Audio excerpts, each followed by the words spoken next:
The morning sun filters through the tall windows of courtroom 305, casting long shadows across the polished floor. Ethan Cole adjusts his only suit. The sleeves slightly too long, but pressed perfectly thanks to careful attention the night before. The gallery behind him holds a handful of supporters, Sam Vega in her crisp blazer, a few neighbors who believe in him, and Doc Simmons gripping his weathered cane. But across the aisle, Marcus Hale commands an impressive showing, business associates, family friends, all radiating the quiet confidence that money brings. Judge Marjorie Kent enters with measured steps, her silver hair pulled back severely, wire-rimmed glasses perched on her nose. Her reputation for no-nonsense proceedings and zero tolerance for emotional manipulation precedes her. The bailiff calls the court to order, and Claire Thompson rises for opening statements. Before we jump back in, tell us where you're tuning in from, and if this story touches you, make sure you're subscribed, because tomorrow I've saved something extra special for you. Your Honor, Claire begins, her voice smooth and practiced. This case is about providing stability for an 8-year-old girl who has already endured tremendous loss. She gestures toward Marcus, who sits straight-backed in his tailored suit. Mr. Marcus Hale offers young Lily Cole a secure future, financial stability, educational opportunities, and most importantly, an emotionally consistent environment. Claire's eyes shift to Ethan, and her tone grows sharper. The evidence will show that Mr. Cole, despite his good intentions, lacks the resources and emotional stability necessary to provide proper care. His work as an EMT involves erratic hours, leaving his daughter frequently with babysitters or alone. His modest income barely covers basic necessities, forcing them to live in a cramped apartment in a questionable neighborhood. She pauses, letting the words settle. Most concerning, Your Honor, are documented incidents of anger and aggression. Mr. Cole's unresolved trauma from his military service has resulted in outbursts that have frightened neighbors and, we believe, his own daughter. Ethan's jaw tightens, but he remains still. In the gallery, Sam's hands clench into fists.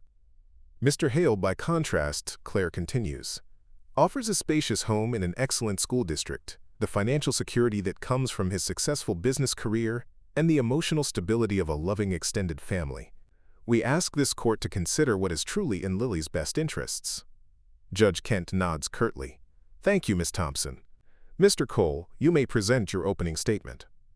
Ethan rises, his movements deliberate but unsteady. He's practiced this moment dozens of times, but the reality of standing before a judge who will decide his daughter's future makes his throat dry. Your Honor, he begins, his voice quieter than Claire's but steady, I'm not going to pretend I have Mr. Hale's resources. I work long shifts, sometimes unpredictable hours. Our apartment isn't large, and our budget is tight. He pauses, glancing at the gallery where Lily should be, but mercifully isn't, spared this particular humiliation.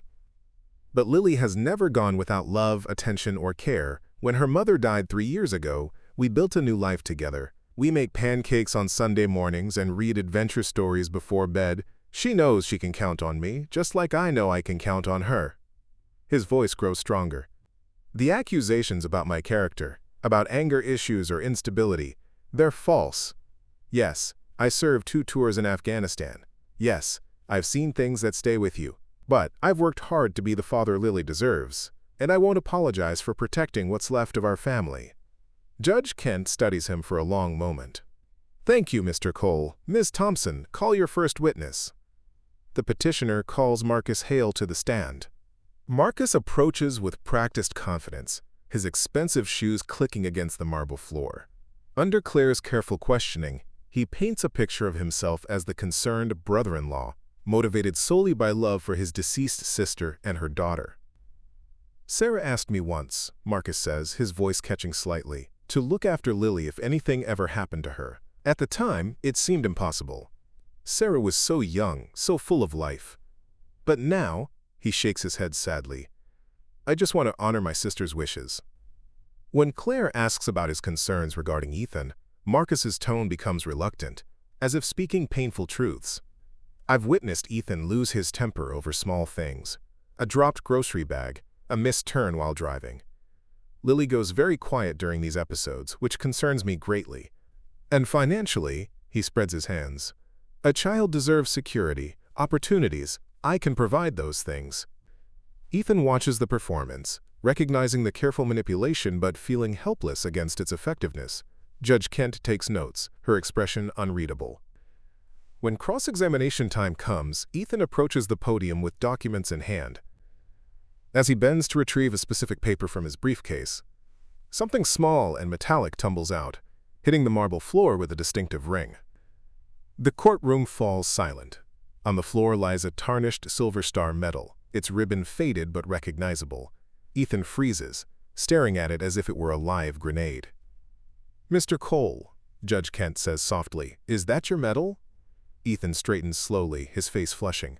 "Yes, Your Honor, it must have fallen from—" He trails off, clearly uncomfortable with the attention. "May I ask how you earned it?" The question hangs in the air. Marcus shifts uncomfortably in the witness box, a flicker of something. Annoyance? Concern? Crossing his features. "Afghanistan, Your Honor," Ethan says quietly. It was just doing my job." Judge Kent leans forward slightly, her demeanor subtly different now. "Mr. Cole, I think this court would benefit from hearing about that service. I'm scheduling your full testimony for tomorrow's session." She looks directly at Marcus. "Mr. Hale, you're excused from the stand." As the court adjourns, Marcus catches Claire's arm in the hallway. "You said he was just a medic," he hisses. "You didn't mention any medals."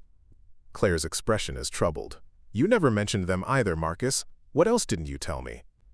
The second day begins with a tension that wasn't present before. Word has somehow spread through the courthouse about the dropped medal, and the gallery is fuller, court reporters more attentive. Ethan sits at his table, the silver star now carefully pinned inside his jacket, a reminder of a past he rarely discusses. Judge Kent calls the session to order with unusual solemnity. "Mr. Cole, please take the stand. I'd like to hear about the circumstances that led to your receiving the silver star."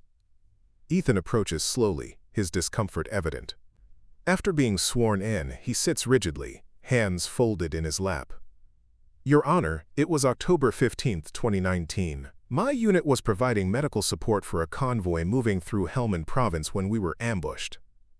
His voice is steady but quiet, forcing the courtroom to lean in. The lead vehicle hit an IED, and small arms fire started coming from multiple positions. Judge Kent nods encouragingly. "Continue, Mr. Cole." There were civilian contractors in the convoy, road construction workers, mostly Afghan nationals. The first explosion trapped several people in an overturned vehicle that caught fire. Ethan pauses, his eyes distant. "My commanding officer, Captain Price, ordered us to establish a defensive perimeter while we waited for air support. But those people in the vehicle, they weren't going to last that long." In the gallery, Sam watches intently while Marcus grows increasingly uncomfortable. "So what did you do?" Judge Kent asks. "I left the perimeter 3 times, each time under heavy fire." Ethan's matter-of-fact delivery somehow makes the words more powerful. "First trip, I pulled out 2 contractors, both with severe burns and smoke inhalation. Second trip, I got the driver, who had a compound fracture and was losing blood fast. Third trip—" He stops, swallowing hard. "Take your time, Mr. Cole." "Third trip was for a little boy, maybe 10 years old, son of one of the contractors. He was pinned under debris, unconscious from smoke inhalation. The vehicle was about to become fully engulfed." The courtroom is absolutely silent. "I managed to free him and carry him to safety, but by then the whole area was taking concentrated fire. I had to treat 4 casualties simultaneously while my unit held off the attack. We lost radio contact for 20 minutes before air support arrived." Judge Kent leans forward. "How many people did you save that day, Mr. Cole?" 4, Your Honor, plus 2 more who were wounded later in the firefight." "And you did this while under enemy fire?" "Yes, Your Honor, but that's what medics do. We don't leave people behind." Claire sits frozen, clearly unprepared for this testimony. Marcus's jaw is clenched, his earlier confidence evaporating. "Ms. Thompson," Judge Kent says, "do you have any questions for Mr. Cole about his military service?" Claire stands uncertainly. No, Your Honor, no questions." "Very well. Mr. Cole, please call your next witness." I call Captain Daniel Price to the stand. Captain Price enters in full dress uniform, his bearing unmistakably military. After being sworn in, he faces the court with the same steady demeanor that once commanded troops in combat zones. Captain Price, Ethan begins. Were you present during the events I just described? I was Sergeant Cole's commanding officer during that deployment. Can you tell the court what you observed? Price's voice fills the courtroom with authority. What I observed was the single most courageous act one witnessed in 20 years of military service. Sergeant Cole disobeyed a direct order to maintain defensive positions because he knew people would die if he didn't act. Judge Kent raises an eyebrow. He disobeyed orders? Yes, Your Honor, and I've never been more proud of a soldier's decision to do so. After the first rescue, I ordered him to stay put. He looked me in the eye and said, "There are still people in there, sir." Then he went back. Price turns toward Ethan. In my experience, you measure a man not by what he does when it's easy, but by what he does when everything is on the line. Ethan Cole risked his life repeatedly for people he'd never met, people who weren't even his responsibility. That's the kind of man who's raising that little girl.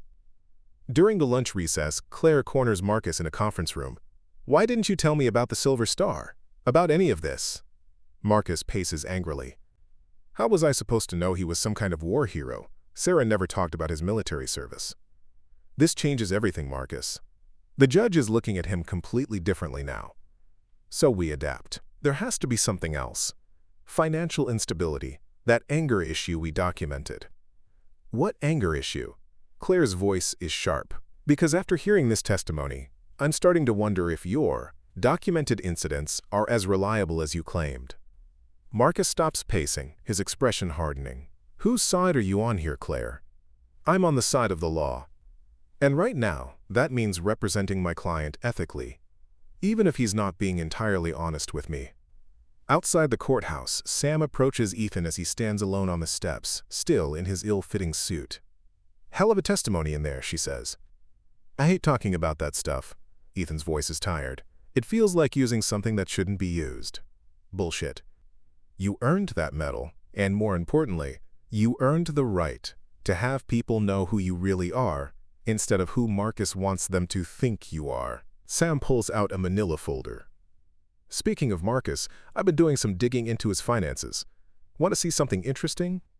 In a quiet corner of the courthouse cafeteria, Sam spreads documents across the small table while Ethan nurses a cup of coffee that's gone cold. The afternoon light slants through dusty windows, illuminating bank statements and corporate filings that paint a troubling picture. Look at this, Sam says, pointing to a series of transactions.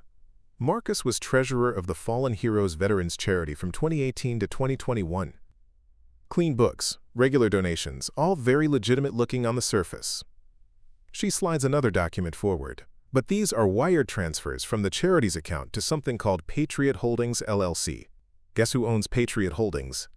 Ethan studies the paperwork, his frown deepening. A shell company? 3 of them, actually.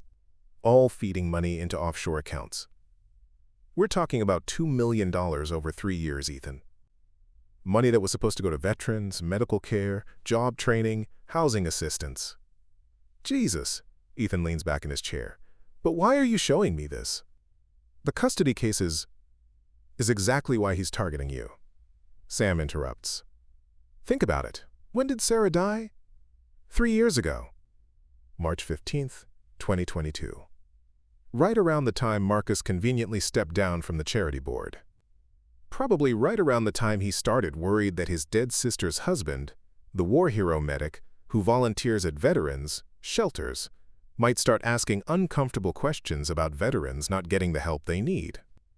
Ethan processes this slowly. You think he's afraid I'll discover the fraud? I think he's terrified of it. And taking Lily away from you serves 2 purposes. It removes a potential threat to his operation, and it gives him leverage over you if you do find out. She pulls out her phone and shows him a photo. Recognize this?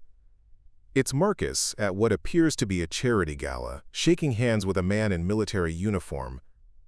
The banner behind them reads, Fallen Heroes Annual Fundraiser, Supporting Our Veterans.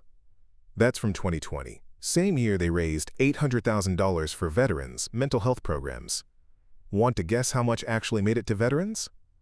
How much? $43,000. The rest got mysteriously absorbed by administrative costs and operational overhead.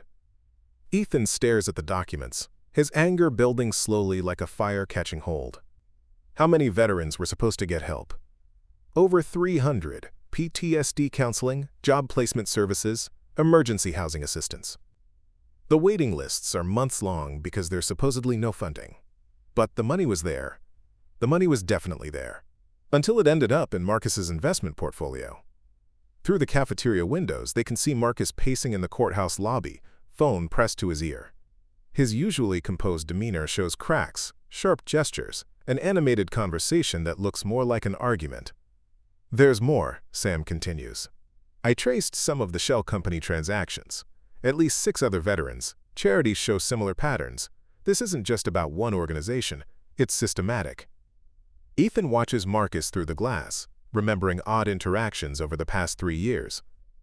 Times when Marcus had asked probing questions about Ethan's work at the veterans shelter. Conversations that had seemed like small talk, but now felt like intelligence gathering. The night Sarah died, Ethan says slowly, Marcus came to the hospital. While I was dealing with everything, he offered to help with her paperwork. Said he'd handle her personal effects, her desk at the insurance office where she worked. What kind of paperwork? I don't know. I was in shock, barely functioning. He said it was just routine stuff. Tax documents, employee records. I was grateful for the help. Sam leans forward intently. Sarah worked in insurance. She would have been good with numbers, good at spotting financial irregularities. You think she found something? I think it's possible, and I think Marcus has been watching you ever since, waiting to see if she shared anything with you. The weight of this possibility settles over Ethan like a lead blanket. The custody battle suddenly takes on a different dimension, not just a family dispute, but a calculated attack designed to silence him before he could become a threat. What do we do, he asks. We get proof, real proof that will hold up in court, and in a criminal investigation. Sam starts gathering the documents. But Ethan, you need to understand something. If we go down this road, there's no backing out. Marcus has money, connections, and clearly no moral boundaries. He'll come at you with everything he has. He's already doing that. This would be worse. Character assassination, legal harassment, maybe even threats. Are you prepared for that? Ethan thinks of Lily, of her unwavering faith in him, of the scrapbook she keeps filled with stories from other veterans about her father's kindness and strength. Then he thinks of Doc Simmons and hundreds of other veterans who should have received help, but didn't. Those veterans who didn't get their benefits, how many of them are still suffering because Marcus stole their money? Too many. Then we get the proof. As they prepare to leave the cafeteria, Marcus concludes his phone call and heads toward the courtroom, his expression grim but determined. He catches sight of Ethan through the glass and offers a cold smile that doesn't reach his eyes. He knows we're onto something, Sam observes. Good, Ethan replies. Let him worry for a change. But as they walk toward the afternoon session, Ethan can't shake the feeling that they've crossed a line from which there's no return. The custody battle was always about Lily's future, but now it's become something larger, a fight for justice that could expose corruption reaching far beyond one man's greed. In the courtroom, Judge Kent reconvenes the session with her usual efficiency, but Ethan notices her studying Marcus more carefully now, as if seeing him through different eyes. The dropped metal has changed the judge's perception, but the financial documents in Sam's folder could change everything. The question now is whether they'll get the chance to present them before Marcus finds a way to silence them permanently. The third day of proceedings opens with a palpable shift in atmosphere. Judge Kent enters with her usual measured pace, but her eyes linger on Marcus with new scrutiny. The gallery has grown again. Word of the war hero fighting for his daughter has spread through the courthouse community, drawing curious observers and a few local reporters. Claire Thompson stands to call her character witnesses, but her usual confidence seems forced. The revelation of Ethan's military heroism has clearly disrupted her carefully planned strategy. The petitioner calls Mrs. Eleanor Bradshaw to the stand. Mrs. Bradshaw, a silver-haired woman in an expensive suit, approaches with the bearing of someone accustomed to being taken seriously. Under Claire's questioning, she describes herself as a concerned neighbor who has witnessed troubling behavior. "I've lived next to the Riverside Apartments for 15 years, she testifies, her voice carrying the authority of perceived righteousness. "In the past year, I've observed Mr. Cole on multiple occasions raising his voice, slamming doors, exhibiting what I can only describe as violent tendencies." "Can you describe a specific incident?" Claire asks. "Just last month, I saw him aggressively confronting a delivery driver in the parking lot. The poor man looked terrified. Mr. Cole was shouting about a package being delayed, gesticulating wildly. His daughter was present, cowering behind him. In the gallery, Sam shifts uncomfortably, making notes. Something about the testimony feels rehearsed, too polished. When Ethan rises for cross-examination, his approach is methodical. "Mrs. Bradshaw, you said you live next to the Riverside Apartments. What's your exact address?" 1247 Maple Street. "And how far is that from my apartment building?" Mrs. Bradshaw hesitates. "Well, it's across the street and down a block." "So approximately 200 yards? Through trees and other buildings?" I have a clear view of the parking area." "Do you own binoculars, Mrs. Bradshaw?" Claire objects, but Judge Kent allows the question. Mrs. Bradshaw's face flushes. "I may occasionally use opera glasses to observe neighborhood activities." "I see. And this incident with the delivery driver, do you happen to remember what delivery company it was?" No, I don't recall. Preparing and narrating this story took us a lot of time, so if you are enjoying it, subscribe to our channel. It means a lot to us. Now back to the story. "Because I've checked with UPS, FedEx, DHL, and the Postal Service. None of them have any record of a complaint from a driver about an incident at my building in the past 6 months. Mrs. Bradshaw's composure cracks. "Well, perhaps it was a different kind of delivery.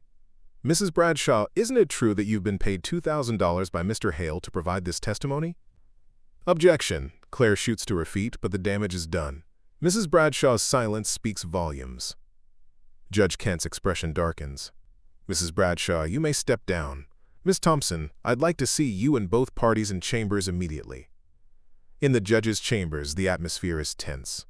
Judge Kent removes her glasses and fixes Claire with a stern look.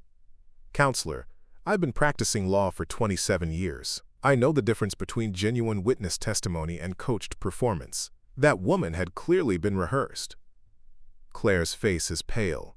"Your Honor, I can assure you that I had no knowledge of any payment. I'm not accusing you of suborning perjury, Miss Thompson, but I'm questioning the quality of your case preparation." Judge Kent turns to Marcus, who sits rigidly in his chair. "Mr. Hale, are you paying witnesses to testify against Mr. Cole?" "Your Honor, I may have offered to cover travel expenses for people willing to share their honest observations." "Travel expenses of $2,000 for a woman who lives 6 blocks from this courthouse?" Marcus's mask slips further. "I believe strongly in my position, Your Honor. Sometimes people need encouragement to come forward with the truth." "That's not how the truth works, Mr. Hale." Judge Kent's voice is ice cold. "The truth doesn't need encouragement, it needs protection." Back in the courtroom, the afternoon session continues with 2 more character witnesses, but their testimonies crumble under Ethan's increasingly confident cross-examination. A former colleague claims Ethan showed poor judgment at work, but can't provide specific examples. A parent from Lily's school alleges concerning behavior at pickup, but admits under questioning that she's never actually spoken to Ethan directly. During a brief recess, Claire pulls Marcus into the hallway. Her professional composure is finally cracking. "We need to talk, now." They find an empty conference room, and Claire closes the door firmly. "What the hell is going on, Marcus? Those witnesses were obviously coached, possibly paid. That woman just committed perjury on the stand." Marcus paces to the window, his usual charm replaced by barely controlled frustration. "You're being dramatic. I simply encouraged people to share their legitimate concerns." "By paying them? Marcus, I could lose my license over this. If Judge Kent thinks I knowingly presented false testimony, she can't prove anything." Claire stares at him, seeing clearly for the first time the man behind the polished facade. "This isn't about proving anything. This is about the fact that you lied to me. About Ethan's military service. About the strength of your case. About everything. I gave you what you needed to win. You gave me fabrications and half-truths. Do you have any idea how this looks?" A decorated war hero fighting to keep his daughter versus a man who pays witnesses to lie under oath? Marcus stops pacing and turns to face her, his expression cold. Careful, Claire. You're my attorney. Attorney-client privilege means you can't use anything I've told you against me. Privilege doesn't cover ongoing crimes, Marcus, and suborning perjury is a felony. For a moment, they stare at each other across a gulf that is opened between them. Claire realizes she's seeing the real Marcus Hale for the first time. Not the grieving brother-in-law or concerned uncle, but something much more calculating and dangerous. I need to review my ethical obligations, she says quietly, and you need to decide whether you want to continue this case honestly or not at all. That evening, Ethan sits in his small apartment kitchen while Lily works on homework at the table. She's drawing pictures in the margins of her math worksheet. Stick figures wearing army helmets, one larger figure helping smaller ones. Daddy, why are people saying mean things about you? Ethan looks up from the legal documents he's studying. What do you mean, sweetheart? Mrs. Patterson at school said her mom heard you were in trouble. She asked if I was going to have to live with Uncle Marcus. Ethan's heart clenches. He moves to sit beside her, careful to keep his voice calm. Some people are confused about things, Lily. But you don't need to worry about living anywhere else. We're a team, remember? Like in your army stories? When you and your friends had to stick together? Exactly like that. Lily considers this, then adds another stick figure to her drawing. Will you tell me about the shiny medal again? Maybe another time, kiddo. Right now, you need to finish your math. As Lily returns to her homework, Ethan's phone buzzes with a text from Sam. Found something big. Meet me tomorrow before court. This goes deeper than we thought. Outside, Marcus sits in his luxury sedan across the street, making phone calls. His voice carries through the slightly open window as he speaks to someone on the other end. The lawyer is getting cold feet. Yes, I understand the risks. But we're too close to stop now. Find me something on Cole. Anything that will discredit him faster than he can discredit me. He ends the call and stares up at the lit window of Ethan's apartment, where father and daughter work together at their small kitchen table. For just a moment, something like regret crosses his features. Then, his phone rings again, and his expression hardens back into cold determination. This is Hale. Yes, I need you to accelerate the timeline. Whatever it takes. The VA Medical Center sits like a fortress of institutional beige against the gray morning sky. Ethan parks his battered Honda between a pickup truck with veteran license plates and a motorcycle adorned with military unit stickers. Inside, the familiar smells of disinfectant and government coffee guide him through corridors lined with men and women who carry invisible wounds from distant wars. He finds Doc Simmons in the recreation room hunched over a chessboard across from a young veteran missing his left arm. Doc doesn't look up immediately, studying the board with the intensity of a general planning a campaign. Knight to Queen's Bishop 3, Doc mutters, moving the piece. There, try to get out of that, Martinez. The younger veteran grins and immediately moves his rook. Checkmate, Doc. Doc stares at the board in disbelief, then notices Ethan standing nearby. Well, hell, didn't see you there, son. Martinez here just schooled me again. Kid's got a gift for strategy, even if he can't tie his shoes with one hand. Martinez laughs as he packs up the chess set. Same time tomorrow, Doc? If this old ticker's still working. After Martinez leaves, Doc gestures for Ethan to sit. The recreation room is nearly empty, just a few other veterans watching television or reading newspapers. Through the windows, Ethan can see the memorial garden where families often come to remember the fallen. You look like hell, Doc observes, studying Ethan's face. Custody case not going well? It's complicated. Ethan pulls out his phone and shows Doc the photos Sam had taken of the financial documents. What can you tell me about the Fallen Heroes Veterans Charity? Doc's expression darkens immediately. He takes the phone and scrolls through the images, his weathered face growing increasingly grim. Where did you get these? A friend who's good with financial records. Doc, were you supposed to receive benefits from that charity? Doc hands back the phone and leans heavily in his chair. 3 years ago, I applied for emergency housing assistance. Had a fire in my apartment, electrical problem, lost everything. The charity was supposed to help veterans in crisis situations. What happened? Application got lost, then found. then lost again. Each time I called, they told me there was no funding available, that I should try government programs instead. Government programs had year-long waiting lists. Doc's voice grows harder. I ended up living in my car for 4 months. 73 years old, Purple Heart recipient, sleeping in a parking lot because the system failed me. Ethan feels anger building in his chest. But the charity had money. Oh, they had money. I saw their fundraising announcements, their fancy galas, raised millions for veterans in need. Just never seemed to find any of us who actually needed it. Doc stands and walks to the window overlooking the memorial garden. You know what the worst part was? The shame. Thinking I wasn't worthy of help. That maybe I'd done something wrong in my application. That's what good manipulation does. It makes the victim blame themselves. Doc, there's something else. The man trying to take my daughter away, Marcus Hale, he was the treasurer of that charity during the time you applied. Doc turns sharply. Hale? Marcus Hale? You know him? Son of a bitch. Doc's eyes are blazing now. He came here once, about 2 years ago. Said he was from the charity, doing a follow-up on denied applications. Asked me a lot of questions about whether I'd talked to anyone about my case, whether I'd filed complaints. What did you tell him? Told him I'd written to my congressman, contacted some veterans, advocacy groups. He seemed real interested in that. Took notes about who I'd talked to. Doc's face is flushed with anger. He was checking to see if I was going to make trouble, wasn't he? I think so. Doc sits back down heavily. How many others, Ethan? How many veterans got screwed while this bastard lined his pockets? We don't know yet, but it looks like millions of dollars that should have gone to veterans programs. They sit in silence for a moment, watching through the window as a young widow places flowers at a memorial stone. The weight of stolen hope settles between them. Your custody case, Doc says finally. This is connected, isn't it? Sam thinks Marcus is trying to discredit me before I can discover the fraud. My wife Sarah worked in insurance. She was good with numbers, good at spotting irregularities. Marcus might be worried she found something and told me about it. Did she? Not that I know of, but Marcus doesn't know that. Doc nods slowly. Fear makes people do stupid things, especially people who think they're untouchable. Doc, would you be willing to testify about the charity, about what happened to you? The old veteran's eyes are steel.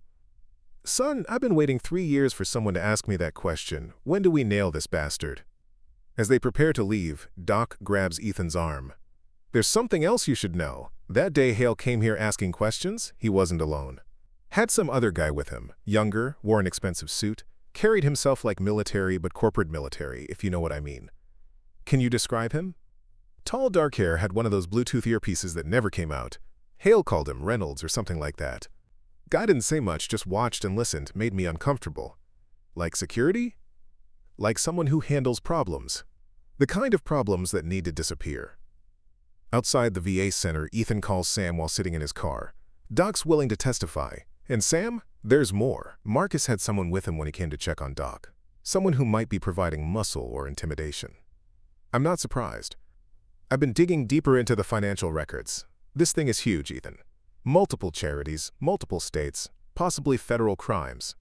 We're talking about a network, not just one man. How deep does it go? Deep enough that Marcus has reason to be very afraid of exposure. And deep enough that he might do more than just lie in court to protect himself. You think I'm in danger? I think you're a threat to something worth millions of dollars, so yeah, I'd watch your back.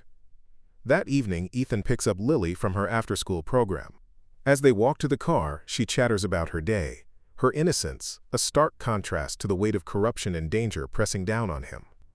Daddy, Mrs. Chen said we're learning about heroes next week. Can I bring your medal to show the class? Ethan stops walking. The medal, the catalyst that started this whole revelation. I don't know, sweetheart. It's pretty special. That's why I want to show it. I want everyone to know my daddy is a real hero. As they drive home, Ethan watches the rearview mirror more carefully than usual. A dark sedan has been following them since they left the school, maintaining just enough distance to avoid being obvious. When Ethan makes an unexpected turn, the sedan continues straight, but something about the whole situation makes his military instincts prickle with unease. Later that night, after Lily is asleep, Ethan sits at his kitchen table reviewing legal documents and financial records. His phone buzzes with a text from an unknown number. Some battles aren't worth fighting. Think about your daughter's safety. Ethan stares at the message for a long moment, then forwards it to Sam. Her response comes immediately. We're rattling the right cages. Tomorrow we take this to court. Outside, the same dark sedan sits at the end of the block, its occupant making quiet phone calls that disappear into the night. Judge Kent enters the courtroom on the fourth day with an air of barely contained frustration. The previous day's revelation about paid witnesses has clearly shifted her perspective, and she surveys the assembled parties with the sharp focus of someone who has lost patience with games. Before we proceed, she announces, I want to make something crystal clear. This court exists to determine the best interests of a child, not to provide a stage for manufactured drama or purchased testimony. Any further attempts to mislead this court will result in sanctions and potential criminal referral. Her eyes linger on Marcus, who shifts uncomfortably in his seat. Claire Thompson sits beside him with the rigid posture of someone reconsidering every career choice that led to this moment. Mr. Cole, you may call your next witness. Ethan stands, his voice steady despite the gravity of what's about to unfold. Your Honor, I call Harold Simmons to the stand. Doc enters the courtroom with measured steps, his age apparent but his bearing military straight. He wears his dress uniform, clean and pressed, ribbons and medals arranged with precision. The Purple Heart stands out prominently among his decorations. As he approaches the witness stand, several people in the gallery straighten with recognition and respect. After being sworn in, Doc settles into the witness chair with the composure of someone who has faced much worse than courtroom scrutiny. Mr. Simmons, Ethan begins, how do you know me? I met you 3 years ago at the VA Medical Center. You were volunteering in the recreational therapy program, helping veterans adjust to civilian life. Doc's voice carries clearly through the courtroom. You came every Thursday evening for 2 years, never missed a session unless you were working an emergency call. What was your impression of my character during that time? You're one of the finest men I've ever known. Patient with veterans dealing with PTSD, respectful to everyone regardless of rank or background, and completely dedicated to helping people heal. Ethan nods, then glances at his notes. Mr. Simmons, have you ever applied for assistance from veterans, charities? Doc's expression hardens slightly. I have. 3 years ago, I applied to the Fallen Heroes Veterans Charity for emergency housing assistance after a fire destroyed my apartment. What was the result of that application? I was denied, told there was no funding available. Mr. Simmons, I'm going to show you some financial documents. Can you tell me what these represent? Ethan approaches the witness stand with the papers Sam had provided. As Doc reviews them, his face grows increasingly grim.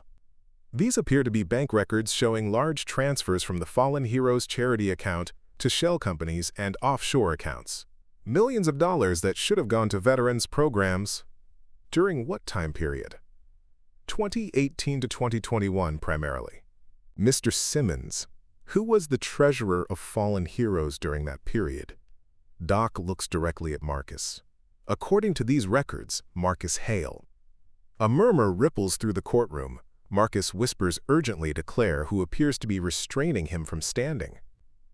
Mr. Simmons, Ethan continues, did Mr. Hale ever contact you personally about your denied application?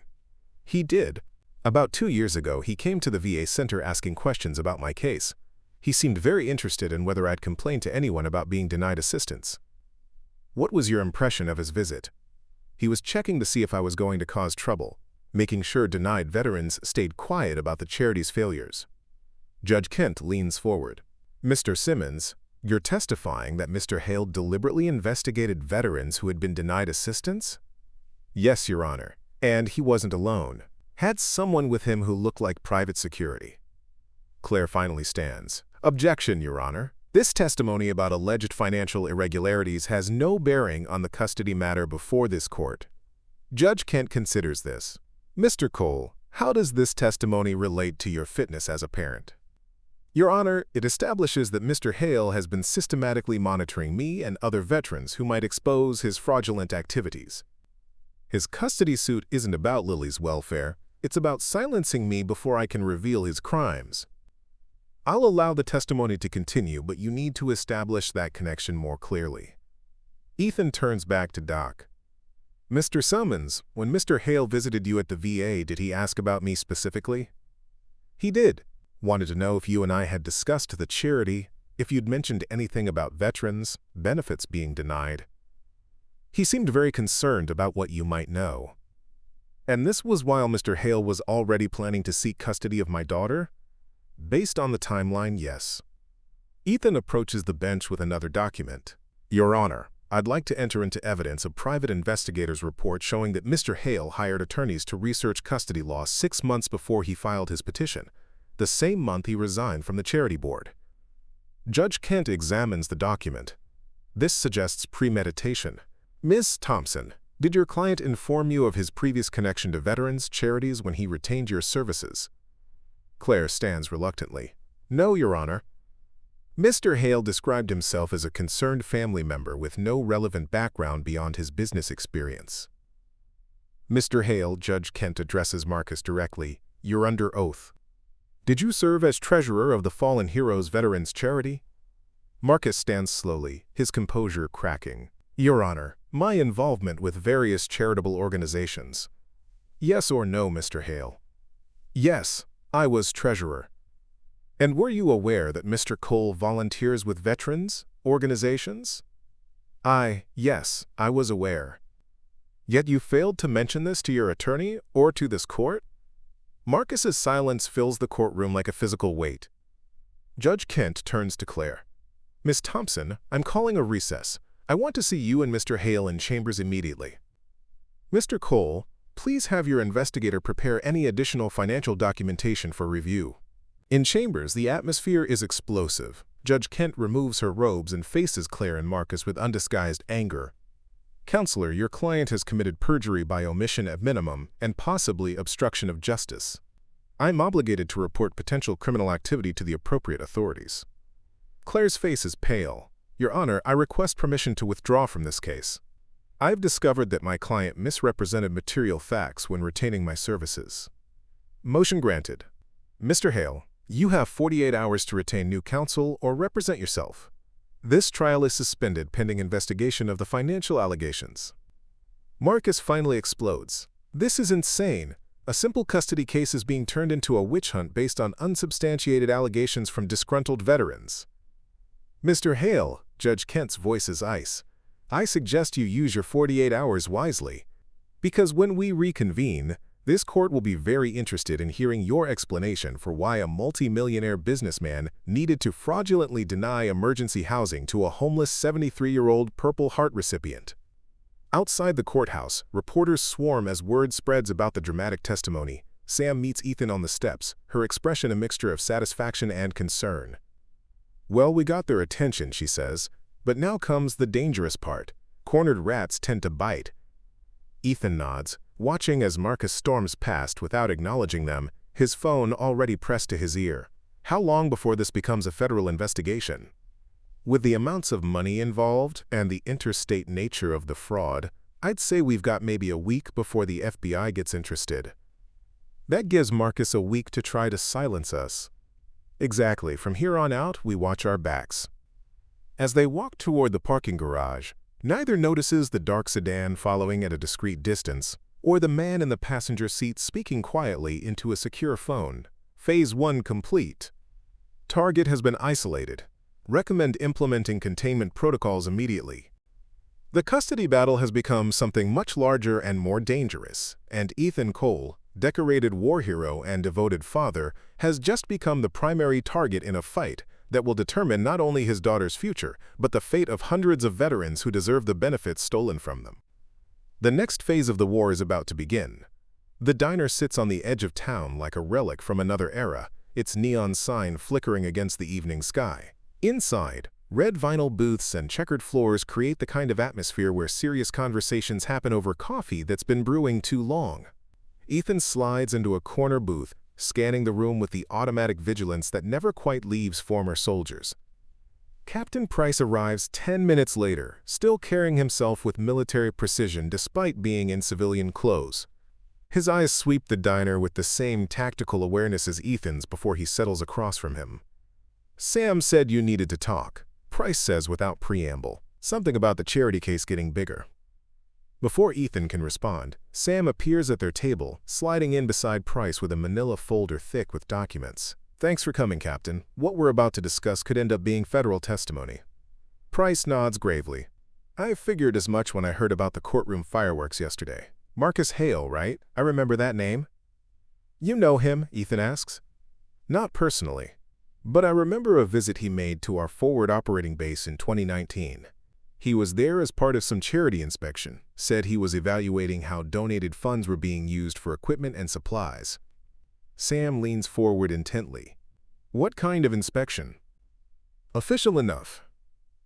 Had all the right paperwork, authorization from Division Command. He toured our medical facilities, asked detailed questions about supply shortages, equipment needs. Seemed genuinely interested in helping." Price pauses, his expression darkening. "But here's the thing. About 2 weeks after his visit, we had a major supply shipment go missing. Medical supplies, communication equipment, even some weapons. The investigation concluded it was insurgent activity, but the timing always bothered me." "Missing how?" Ethan asks. "Convoy got hit, but it was too clean. No casualties, which was unusual for insurgent attacks. They knew exactly what trucks to target, exactly what cargo was valuable. It felt like inside information." Sam spreads photographs across the table. Surveillance images from the charity gala, financial records, shipping manifests. "Captain, look at these shipping records from the Fallen Heroes charity. See anything familiar?" Price studies the documents, his frown deepening. "These equipment serial numbers. Some of these match supplies that were supposed to come to our unit. Medical equipment we desperately needed that never arrived." "Because it was being sold on the black market," Sam explains. "We've traced the supply chain. Donated medical equipment, gear meant for forward bases, even body armor. All of it diverted and sold to private contractors at massive markups." "Jesus Christ." Price sits back, the full scope of the betrayal hitting him. How many soldiers went without proper equipment because this bastard was lining his pockets? "We're still calculating the scope," Sam says, "but we're talking about millions in stolen military supplies over a 3-year period." Ethan watches his former commanding officer process this information, seeing the same rage that burns in his own chest reflected in Price's eyes. "Captain, we need someone who can testify about the connection between Marcus's charity visits and the missing supplies." "You've got it. But Ethan, you need to understand what you're up against. If Marcus was able to coordinate supply theft from active combat zones, he's got connections at levels we can't even imagine." The diner door chimes as another customer enters, a young woman in a business suit who takes a table nearby. Sam glances at her casually, then returns to the documents, but Ethan notices her positioning herself where she can overhear their conversation. "There's something else," Price continues, lowering his voice. "After the supplies went missing, we started getting reports from other units about similar incidents. Always preceded by charity inspections, always involving the same kind of high-value medical and communication equipment." "A pattern," Sam murmurs. "How many bases?" "At least 6 that I know of personally, probably more across different theaters of operation." Sam pulls out her phone and shows them a map with red pins marking locations. "We've identified 12 veterans, charities with similar financial irregularities. If each one had people conducting inspections at military facilities." "You're talking about a network," Price says. "Organized theft on an international scale." The woman at the nearby table pays her check and leaves, but not before glancing in their direction. Ethan makes note of her face. Mid-30s, dark hair, expensive jewelry that doesn't quite fit with her government standard suit. "There's one more thing," Ethan says. "The custody case isn't really about Lily. Marcus is trying to control me because he's afraid of what I might discover or reveal." "What do you mean?" "My wife Sarah worked an insurance fraud investigation. She was good at spotting financial irregularities, following paper trails. Marcus might be worried she found something before she died and told me about it." Price leans back, processing this. "Did she?" "Not that I remember. But the last few months before the accident, she was working late a lot, seemed stressed about something at work. I thought it was just a difficult case." "We need to look at her work files," Sam says. "If Sarah was investigating insurance fraud and stumbled across something connected to the charity network, it could be why Marcus moved so quickly after her death to position himself as the concerned family member." Price finishes. "Jesus, Ethan. you might be sitting on evidence of a massive criminal conspiracy without even knowing it. Outside the diner, Ethan and Price walk toward their cars while Sam handles the check. The parking lot is poorly lit, shadows stretching between the few working streetlights. "Captain, I need to ask something," Ethan says. "When we were deployed, you taught us that the hardest battles aren't always the ones with the clearest enemies." "I remember. This feels like one of those battles. I'm fighting for my daughter, but I'm also fighting for every veteran who got screwed by these people. I'm not sure I can handle both." Price stops walking and turns to face him. "Ethan, in Afghanistan, you saved 6 people while under fire because you understood something fundamental. Sometimes individual battles and larger missions are the same thing. This is different." "No, it's not. You're protecting your daughter by protecting the system that's supposed to protect all of us. Every veteran who doesn't get proper medical care because Marcus stole their benefits, every soldier who went without body armor because he sold it on the black market, they're all connected to Lily's future." Price grips Ethan's shoulder. "You're not carrying this alone. Doc Simmons, Sam, me, we're all in this fight now. And there are probably dozens of other veterans who will stand with you once they understand what's at stake." As they reach their cars, Sam joins them, her expression troubled. "That woman in the diner, she left this behind." She holds up a small electronic device, roughly the size of a matchbox. It's a listening device, professional grade, not something you buy at an electronics store. Price examines the device. Military or intelligence quality. "They've been monitoring our conversation." "Which means they know we're connecting the dots between the charity fraud and the military supply theft," Ethan says. "And they know we're planning to present it in court," Sam adds. "We just painted targets on all our backs." In the distance, a dark sedan starts its engine and pulls slowly out of the diner parking lot. None of them see the second car that's been waiting across the street, or the telephoto lens capturing images of their faces. As they prepare to leave, Price makes one final point. "Ethan, tomorrow when we present this evidence, it's not just about your custody case anymore. We're declaring war on people with the resources and connections to fight back hard." "I know." "Good. Because from here on out, this stops being about legal maneuvering and starts being about survival." The courthouse steps are crowded with reporters and cameras as Ethan arrives for what everyone knows will be the decisive day of testimony. Word has leaked about the veterans, charity fraud, and the local media has caught wind of a story that goes far beyond a simple custody dispute. Federal agents in dark suits stand at discreet distances, their presence adding weight to the morning's proceedings. Inside courtroom 305, the atmosphere crackles with tension. Marcus sits alone at his table, having failed to secure new representation on such short notice. His usual polished appearance shows cracks, wrinkled shirt, unshaven face, the look of a man who hasn't slept. Judge Kent enters with an expression of barely contained fury at having her courtroom become the center of what appears to be a major criminal investigation. "Before we proceed," Judge Kent announces, "I want to note for the record that federal investigators have requested copies of all testimony and evidence presented in this matter. Mr. Hale, you have the right to remain silent or request a continuance to secure counsel." Marcus stands unsteadily. "I want to proceed, Your Honor. I have nothing to hide." "Very well. Mr. Cole, call your next witness." I call Captain Daniel Price to the stand. Price enters in full dress uniform, his bearing commanding immediate respect throughout the courtroom. After being sworn in, he faces the gallery with the same steady confidence that once commanded troops in combat. "Captain Price," Ethan begins, "did you ever encounter Marcus Hale during your military service?"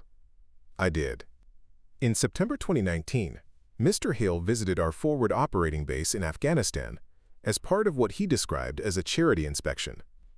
"What was the purpose of his visit?"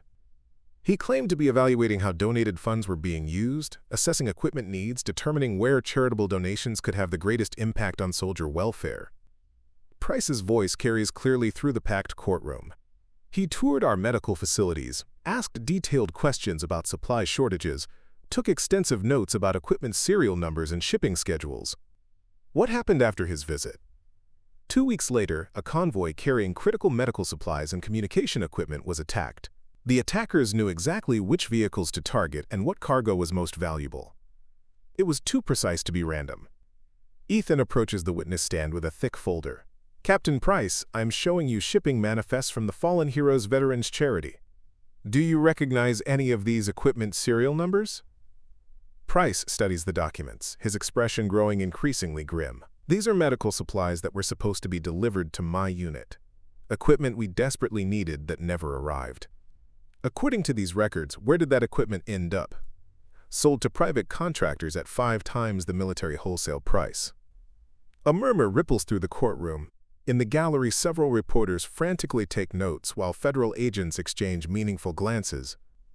Captain Price, were there other instances of supply theft following charity inspections? Yes.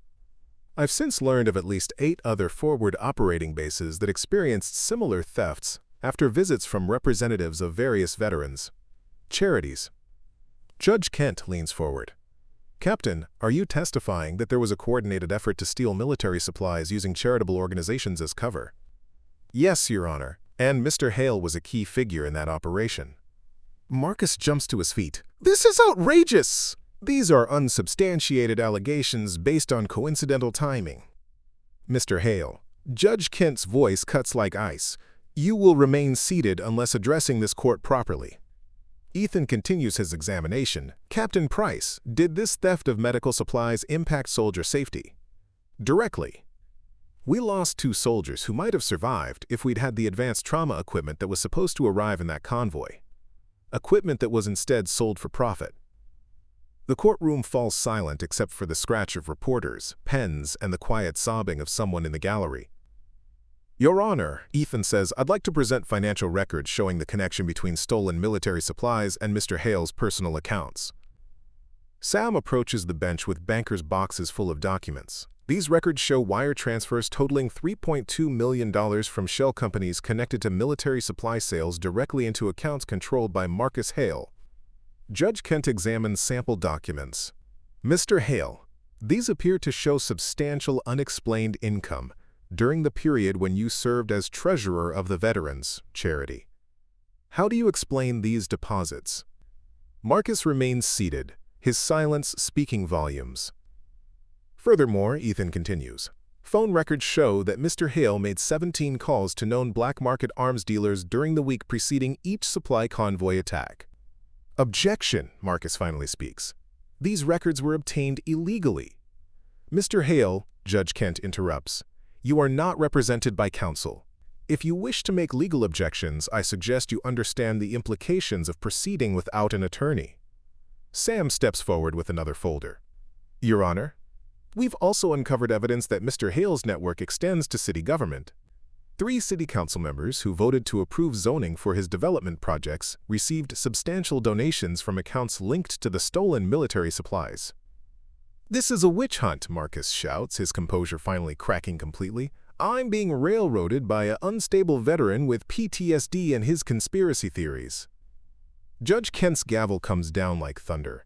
Mr. Hale, you will control yourself in my courtroom. Bailiff, please escort Mr. Hale outside until he can comport himself appropriately. As Marcus is led out, still protesting his innocence, Ethan feels a mixture of vindication and exhaustion. The truth is finally coming to light, but the cost has been enormous. Your Honor, he says, I'd like to call one final witness to speak to the impact of this fraud on the veterans it was supposed to help. Proceed. I call Harold Simmons. Doc enters slowly, his age more apparent than before, but his dignity intact. As he settles into the witness chair, he looks directly at the gallery filled with veterans who have come to hear the truth about the charity that failed them. Mr. Simmons, Ethan begins gently, please tell the court about your experience with the Fallen Heroes Veterans Charity. I applied for emergency housing assistance after losing my home in a fire. Despite having documentation of my need and my military service, I was repeatedly denied help. I was told there was no funding available. Doc's voice grows stronger. I lived in my car for 4 months because the money donated to help veterans like me was being stolen by the very people who were supposed to protect us. Mr. Simmons, knowing what you know now about where that money actually went, how does that make you feel? Doc is quiet for a long moment, then looks directly at where Marcus had been sitting. Betrayed.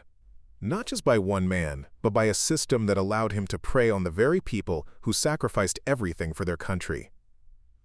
When court recesses, Ethan stands on the courthouse steps surrounded by reporters and supporters. Federal agents approach him discreetly, indicating they'll need to speak with him about testifying in the criminal cases that will inevitably follow. Sam appears at his elbow. "The FBI wants to interview you tomorrow." And Ethan, "They've arrested Marcus." Federal charges including mail fraud, conspiracy, and theft of government property. As the crowd disperses, Ethan sees Lily's school bus approaching. In a few minutes, he'll have to explain to his 8-year-old daughter that her uncle, flawed as he was, has been arrested, and that their family's private pain has become a very public fight for justice. But for now, he allows himself a moment of quiet satisfaction. The truth has emerged, and veterans across the country will finally get the justice they deserve.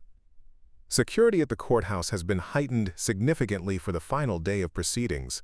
Metal detectors create bottlenecks at every entrance, and federal marshals stand at strategic positions throughout the building. The media presence has grown exponentially. National news crews compete for positioning outside courtroom 305, where the culmination of a story that began as a simple custody dispute will finally unfold. Inside, the gallery is packed beyond capacity.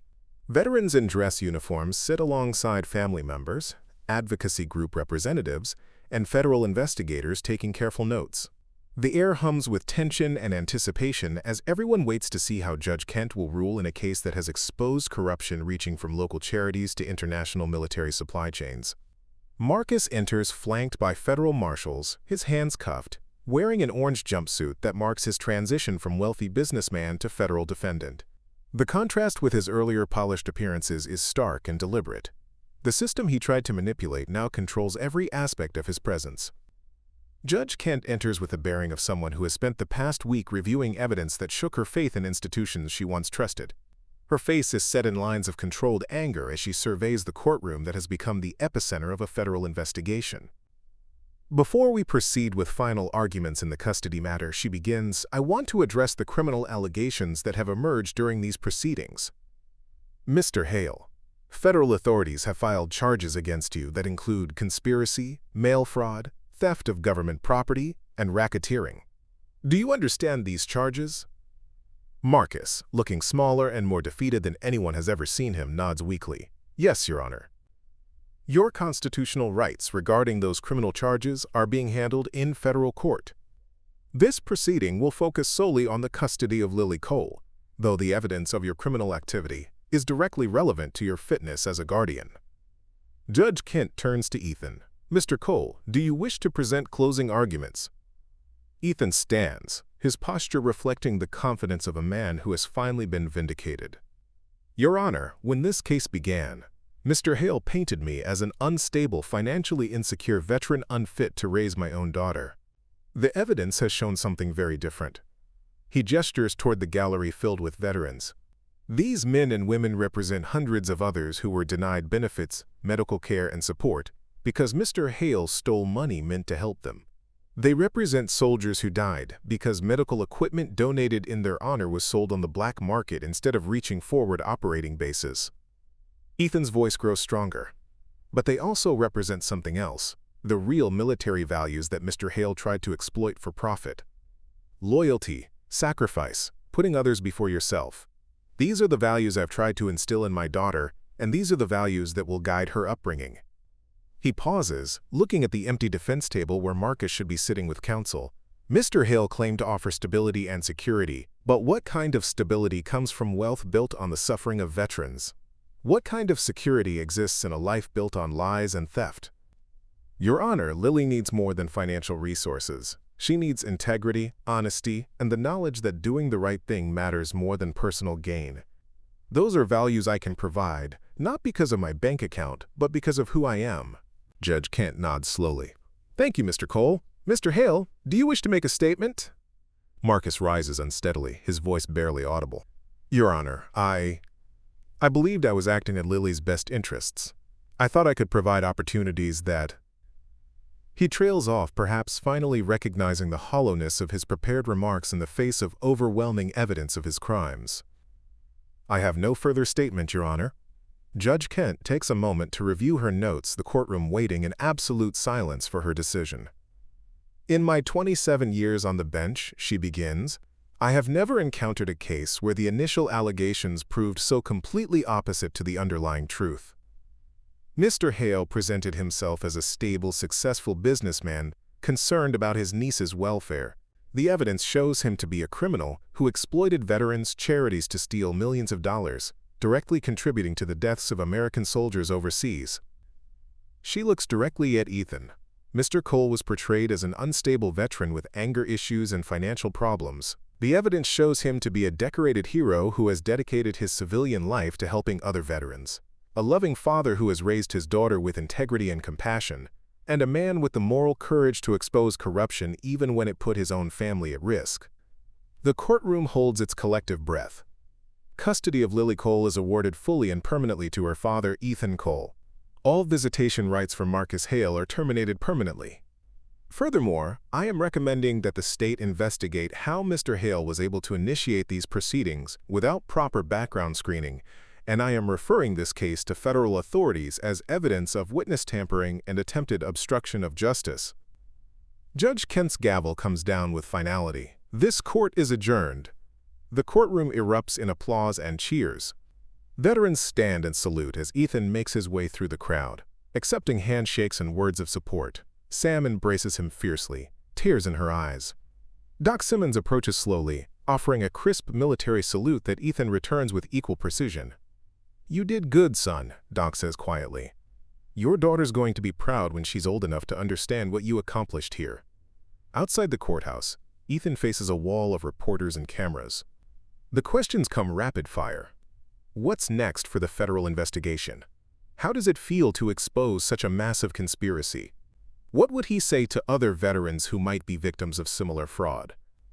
The most important thing, Ethan says, his voice carrying over the crowd, is that justice has been served not just for me and Lily, but for hundreds of veterans who were betrayed by people they trusted. This case proves that the truth always surfaces eventually, and that regular people can stand up to corruption no matter how powerful or well-connected. A reporter shouts, "What's next for you and your daughter?"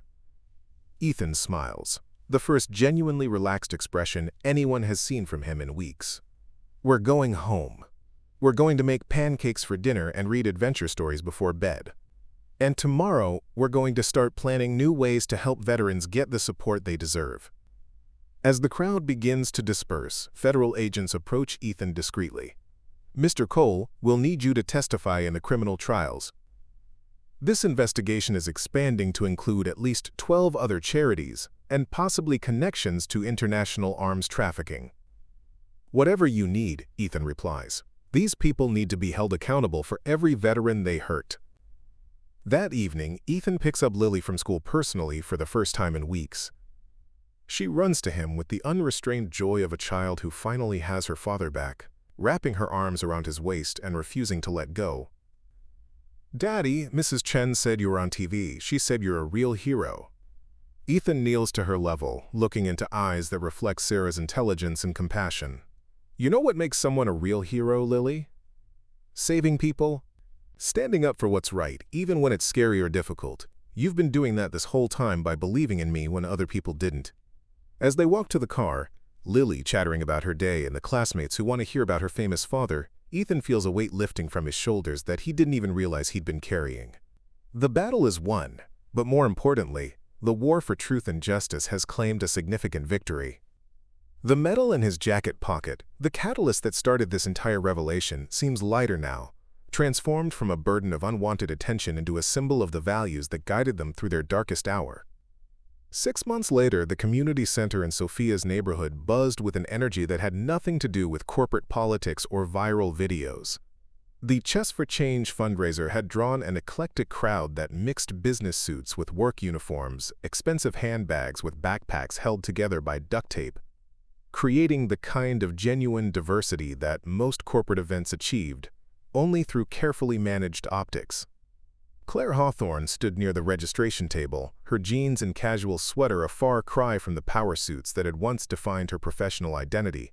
The leave of absence from Hawthorne's strategies had evolved into something more permanent, a conscious choice to step away from an empire built on assumptions she could no longer defend. The company continued under Richard's leadership, its stock price recovering as markets rewarded the return to traditional corporate values. Claire found she cared less about those numbers with each passing day. 5 minutes until the exhibition match, announced Dr. Patricia Chen, who had volunteered to serve as the event's coordinator after learning about Sophia's involvement in organizing chess lessons for children with chronic illnesses. The pediatric pulmonologist had been amazed by Sophia's progress over the past months, both medically and personally, as the 8-year-old had transformed from a patient into an advocate for other children facing similar challenges. Near the center of the room, Mark Rivera finished setting up the demonstration board where he and Daniel would play their long-awaited rematch. The months since their viral encounter had been kind to Mark. His new position as community outreach coordinator for a nonprofit focused on children's health services paid less than his maintenance job, but offered the kind of meaningful work that made him eager to get up in the morning. His employee health insurance remained excellent, ensuring Sophia's continued access to the treatments that had given her a normal childhood. Daniel Hawthorne approached the board with an expression that mixed nervous anticipation with genuine humility. The former chess prodigy had spent the past 6 months in what he called therapeutic exploration, using his leave of absence to examine the assumptions that had shaped his understanding of intelligence and competition. His return to chess came not from a desire to reclaim his reputation, but from a genuine curiosity about Mark's unconventional approach to the ancient game. "Ready for another lesson in dad moves?" Mark asked with a gentle smile that held no trace of mockery. "Ready to learn," Daniel replied, extending his hand across the board with the respect due to a worthy teacher. "Though I should warn you, I've been practicing Sophia's friendship moves. She's been a very patient instructor." Sophia beamed from her position beside the demonstration board, where she would provide commentary for the audience while both players explained their thinking process. Her role as co-host had been her own idea, born from a desire to help other children understand that chess could be about joy and creativity, rather than just winning and losing. "Ladies and gentlemen," Sophia announced into the microphone with the confidence of someone who had discovered her own voice, "welcome to our chess match that's really about friendship and learning cool new things." The game that followed was unlike anything the crowd had expected. Daniel opened with classical precision, but when Mark responded with one of his characteristic, quote, "dad moves," Daniel didn't retreat into defensive calculations. Instead, he asked Mark to explain the tactical idea, turning the game into a collaborative exploration of chess possibilities, rather than a battle for dominance. "This move looks random," Daniel observed as Mark repositioned a knight to a square that violated several opening principles, "but I'm starting to see how it creates pressure that's hard to calculate in advance." "Sophia calls it the surprise party move," Mark explained to the audience. "The knight looks like it's going to the wrong party, but it actually knows exactly where the real celebration is happening." Claire watched from the audience as the two men who had become unlikely friends demonstrated that competition could coexist with collaboration, that winning could be redefined as mutual learning rather than zero-sum victory. The game proceeded through middle game complications, where both players paused to explore alternative moves, asking what-if questions that turned each position into a teaching moment. "Friendship move," Sophia announced when Daniel made a sacrifice that improved Mark's position while creating beautiful tactical complications for both sides to enjoy. The crowd applauded not for the tactical brilliance, though both players demonstrated genuine skill, but for the obvious enjoyment both men took in the shared exploration of chess possibilities. This wasn't the corporate theater that had made their first encounter viral content, but something deeper, two intelligent people learning from each other's perspectives. The game ended not in checkmate but in a position that both players declared, quote, "too beautiful to ruin with a winner," electing instead to reset the board and analyze the key moments together. The crowd's applause was warm and sustained, recognizing that they had witnessed something more valuable than a chess game, a demonstration that different forms of intelligence could complement rather than compete with each other. As the evening wound down and families began to pack up their chess sets, many purchased from a local vendor who had donated 20% of proceeds to the Children's Health nonprofit, Claire found herself in conversation with Richard Hawthorne, who had attended the event with obvious reluctance but growing interest. "The company is doing well," he reported, though his tone suggested the success felt less satisfying than he had anticipated. "Stock price is up, client relationships are stable, the viral video is mostly forgotten." "I'm glad," Claire replied, and she meant it. "The company means a lot to a lot of people. I'm happy it's thriving." "Are you?" Richard asked, studying his niece's face, with the attention he usually reserved for quarterly reports. Happy, I mean, with this lifestyle change. Claire looked around the community center, taking in the sight of children teaching adults chess moves, parents learning alongside their kids, volunteers cleaning up with the efficiency of people who cared about their shared space. Mark was showing a group of teenagers how knights could work together to control key squares, while Sophia demonstrated her dancing pieces theory to a cluster of younger children who giggled with delight at each tactical surprise. "I'm learning what happiness actually means," Claire said simply. "Turns out it's not the same thing as winning." As the last families headed home and the volunteers finished stacking chairs, Claire helped Sophia and Mark pack up their chess sets with the comfortable efficiency of people who had found their proper place in the world. The viral video that had started everything was forgotten now, replaced by the quiet satisfaction of work that mattered and connections that deepened rather than competed. The wager had been won, but not in any way Claire could have predicted 6 months earlier.